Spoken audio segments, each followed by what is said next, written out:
Okay guys, so we've got the project here and I've just got a little VU meter loaded up. So let's just have a little blast of the track. I'll kind of jump to the end of the intro. Break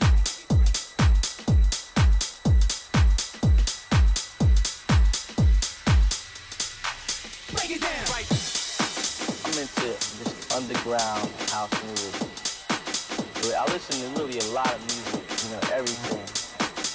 But as far as, the stuff that inspires me is just the underground sound.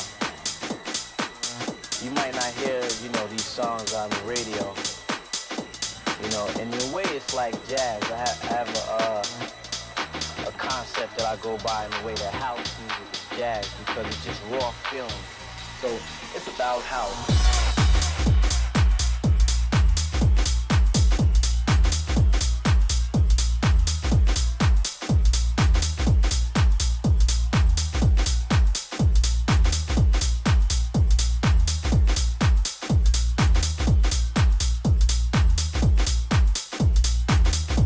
Okay, so you get the picture. It's a really nice, really well put together tech house track.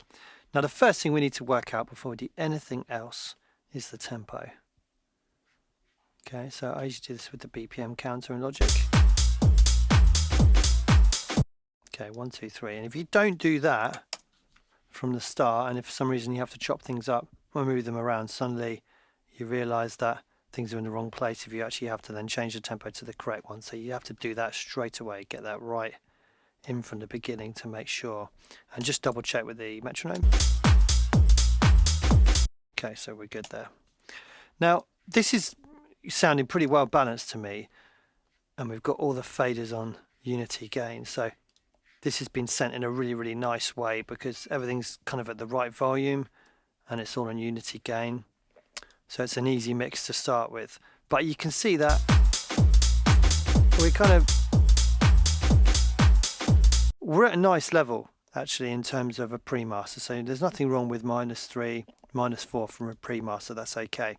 But I'm going to treat this as a kind of mixed down stem master, so that's only giving me 3 dB, and I don't know if later on in the track, yeah, so it's going up to -2, so there's not much headroom to work with. So I'm going to look for a mix down of around -6 basically to start with. So what I can do is actually bring down the faders to start with, and that's going to allow me to work individually on each sound to make sure, oh, it's not gone all the way down, to make sure that everything can be worked on individually essentially. Okay, so we'll start off with the kick. Let's bring that up, and what I might actually do is just organize things before we get cracking on this kind of gain staging portion. So I'll get the drums. It's funny when you get tech house tracks, there's usually, like 50-60% drums and then a few other stems at the end.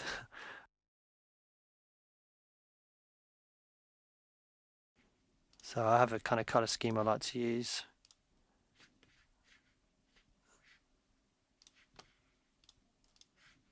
Okay, there we go. So it already looks better, doesn't it, having the colors in there? Okay, so we'll look at the kick drum. Now, the way I like to do this is use something called pre-fader metering. So when I switch this on, it means that what we're going to be looking at is actually the level coming in to the fader. Now you'll see in Logic, when I click across here, that these two switch positions. Now when this is on pre-fader metering, what we're metering is the level coming in pre-fader. So it's not what's coming in and then being altered with this fader here, it's just what's coming into the channel. So you can see that we have a level of about -8 coming into the channel. Okay, you can see that for each channel. Now the reason I had the VU meter on here is that VU meters are really good for setting the correct level to make sure that all the plugins that you're going to be working with are being fed the level that they want to be fed. Okay, so let's just put this onto unity gain for a sec. Okay, now you can see that we're kind of hitting, just with the kick drum, we're hitting that VU meter up to about 3 dB. Now, I think ideally you want to be kind of hovering around the 0 mark. So what we could do is just use our region parameters gain up here. bring this down a little bit. And this is essentially kind of the sweet spot for our vintage plugins. So that's actually a little bit lower than I would normally have the kick drum, but it depends on the type of kick drum it is, because this is kind of a very low, kind of very heavy kind of tech house kick drum. So it's got a lot of energy in there, but that's kind of a nice level for the kick in terms of the level coming in. So I hope I'm clear with this. What I'm trying to set is the level coming into the channel, because then I'm going to be adding plugins on. So if I put on a, you know, let's say an 1176 emulation, this plugin is designed from the hardware, which is designed to have a certain level being fed to it. So if for argument's sake, I had plus 5 dB or even more than that coming in, that's not what that plugin is designed to work with. Yes, that's not the level that plugin wants to be fed. Okay, it wants to be fed a level of around 0 VU.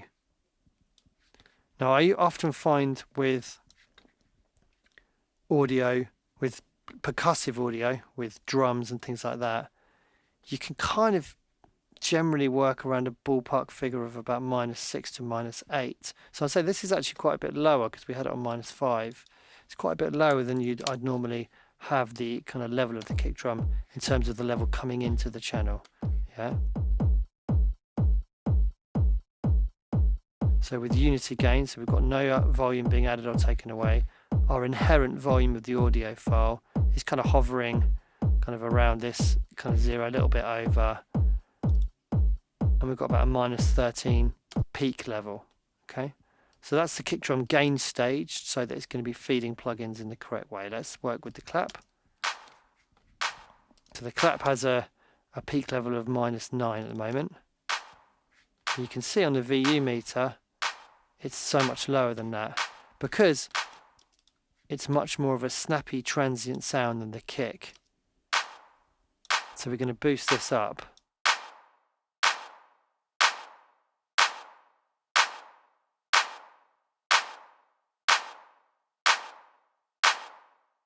Just make sure it's on the right track there.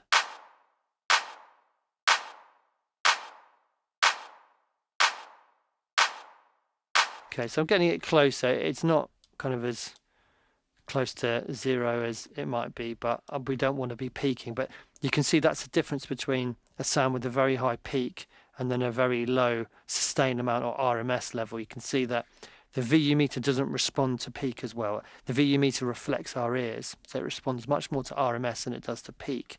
You can see that clap has a high peak and then not as much tail, so the VU meter is not picking it up as much. So that's normal that we aren't able to get it up to there without actually peaking the channel, but we don't need to get it all the way up there. It's fine. Okay, let's work on the hat. Okay.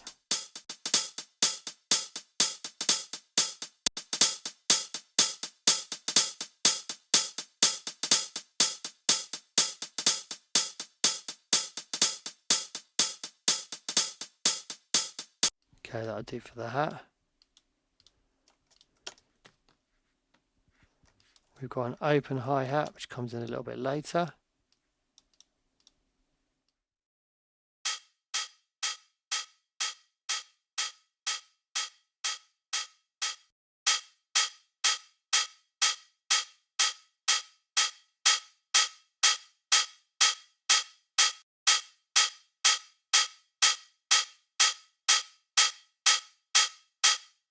Okay. Then we've got our snare stem.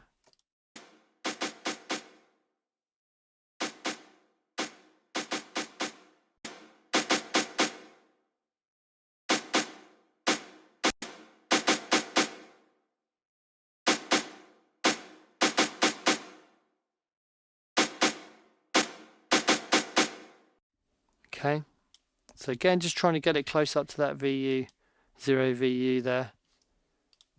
Top drum.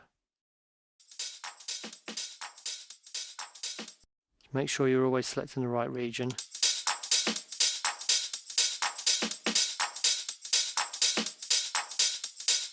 Now remember, we are going to be using our level controllers here, so we're not going to be peaking the channel because our level controllers are going to be a lot lower. So it's, again, it's the level coming into the channel.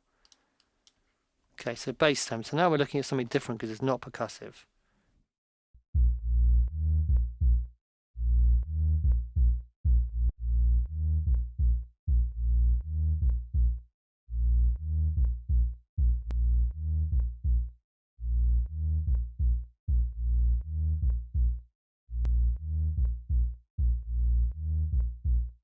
Okay, that's kind of nice, just hovering around that 0 VU. Okay, the effects stem. These are a bit harder because they're much more dynamic.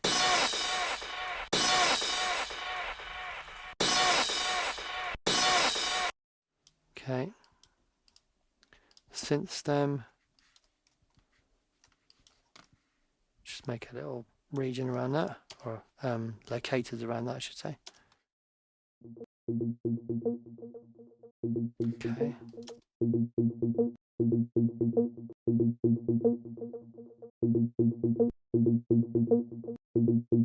Okay, nice. And then a vocal stem.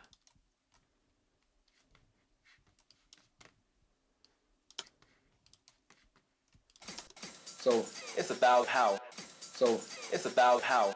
So it's about. So it's about how. So it's about how. So it's about how. So it's about how. So it's about how. So it's about. So it's about how. Okay.